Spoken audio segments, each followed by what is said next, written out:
সময়টা অষ্টাদশ শতক। হঠাৎই নগর জুড়ে ছড়িয়ে পড়ল আতঙ্ক। নগরের কিছু শিশুকে খুঁজে পাওয়া যাচ্ছে না।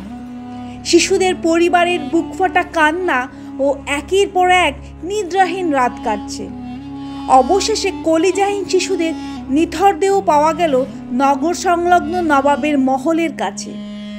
নগর জুড়ে ছড়িয়ে পড়ল আতঙ্ক।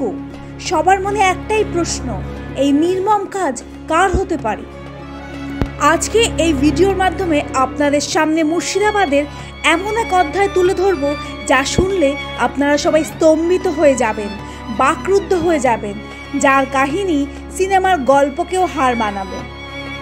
আজিমুন্নেসা বেগম, যিনি ইতিহাসে কলিজা খেকো নিষ্ঠুর বেগম নামে পরিচিত। আজিমুন্নেসা বেগম ছিলেন মুর্শিদাবাদের প্রতিষ্ঠাতা নবাব মুর্শিদ কুলি খানের কন্যা ও বাংলার নবাব সুজাউদ্দিনের স্ত্রী। বাংলার ইতিহাসে ঐশ্বর্য আর বৈভবের পাশাপাশি রহস্যের কমতি নেই। নবাব বেগমদের জীবন যেমন রহস্যময় ছিল, তেমনি বেশ কিছু নবাব এবং বেগম কুখ্যাত হয়েছিলেন তাদের নিষ্ঠুর স্বভাবের কারণে। নিষ্ঠুর আজিমুন্নেসা ছিলেন নবাব মুর্শিদ কুলি খাঁয়ের পালিত কন্যা, যার অপর নাম জায়নাবুন্নিসা।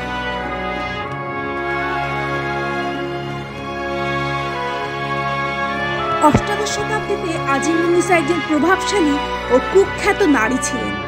তিনি হঠাৎই একদিন দুরারোগ্য ব্যাধিতে আক্রান্ত হয়ে পড়েছিলেন। পরিবারের সবাই অনেক ডাক্তার, কবিরাজ, হাকিম ডেকে আনলেন তাকে সুস্থ করে তুলতে, তবে কোনো কিছুতেই তিনি সুস্থ হচ্ছিলেন না। অবশেষে এক হাকিম তার এই দুরারোগ্য ব্যাধি সারাবার উপায় বার করলেন। ঔষধের পথ্য হিসেবে তিনি যা দিয়েছিলেন তা শুনলে সাধারণ মানুষের গা শিউরে উঠবে। হাকিমের পথ্য হিসেবে নবাব কন্যা আজিমুন্নেসা বেগমকে প্রতিদিন একটি করে শিশুর কলিজা খাওয়ার পরামর্শ দেওয়া হয়। হাকিমের কথা অনুযায়ী নবাব কন্যা প্রতিদিনই একটি করে শিশুর কলিজা খেতে থাকেন। বেঁচে থাকার মোহে আচ্ছন্ন হয়ে তিনি এই অদ্ভুত চিকিৎসা পদ্ধতি মেনে নিয়েছিলেন। সেকালে তার এতই ক্ষমতা ছিল যে কোনো কর্মচারীর পক্ষে তাকে অমান্য করা সম্ভব ছিল না। প্রতিনিয়ত শিশুর কলিজা খেতে খেতে অদ্ভুতভাবে তার রোগটি সেরে যায়। কিন্তু হাকিমের কথা অনুযায়ী তিনি যেমন সুস্থ হয়ে উঠেছিলেন, ঠিক বাচ্চাদের কলিজা খাওয়াটা বেগম আজিমুন্নেসার নেশায় পরিণত হয়েছিল। কাজটি খুব গোপনে করা হলেও আজিমুন্নেসার এই নিষ্ঠুর কাজের ব্যাপারে একসময় তার পিতা নবাব মুর্শিদ কুলি খাঁ জেনে যান এবং তিনি তার একমাত্র মেয়ের প্রতি ক্ষুব্ধ হয়ে তাকে জীবন্ত কবর দেন। আজিমুন্নেসার কবর দেখতে হলে আপনাদের মুর্শিদাবাদের লালবাগে আসতে হবে। এখানেই কবর দেওয়া হয়েছিল বাংলার প্রথম নবাব মুর্শিদ কুলি খাঁয়ের একমাত্র পালিত কন্যা আজিমুন্নেসা। আজিমুন্নেসাকে জীবন্ত কবর দেওয়া নিয়ে ঐতিহাসিকদের মধ্যে বিভিন্ন মতভেদ রয়েছে। লোকমুখে প্রচলিত আছে বাংলার নবাব মুর্শিদ কুলি খাঁ তার একমাত্র কন্যাকে বিয়ে দিয়েছিলেন উড়িষ্যার নবাব সুজাউদ্দিন খানের সাথে। বিয়ের পরে সুজাউদ্দিনের সাথে আজিমুন্নেসার সম্পর্ক খুব একটা ভালো ছিল না, তাই তিনি স্বামী সুজাউদ্দিনের সাথে উড়িষ্যায় না থেকে বাবা মুর্শিদ কুলি খাঁয়ের সাথেই থাকতেন।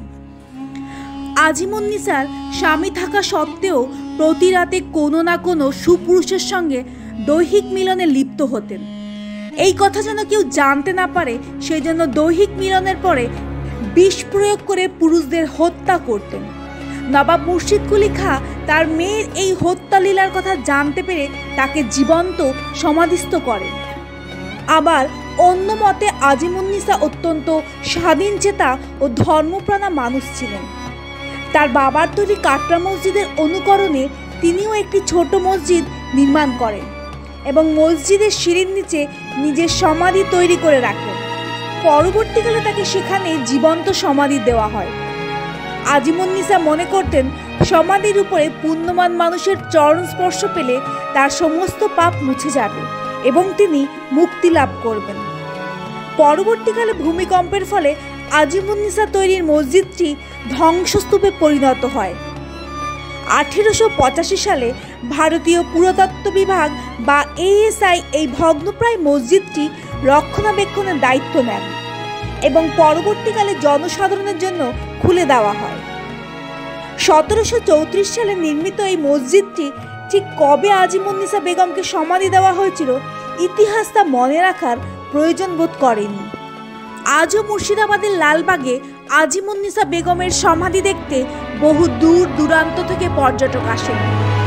তাদের চরণধুলিতে বেগমের মুক্তিলাভ ঘটবে কিনা জানা নেই, তবে ইতিহাস এই মহিলাকে কলিজা খেকো বলে দাগিয়ে দেয়। আশা করব মুর্শিদাবাদ সিরিজের ভিডিওগুলো আপনাদের ভালো লেগেছে। তাহলে আজকে এখানেই বিদায় নিচ্ছি, দেখা হবে পরের পর্বে। নমস্কার।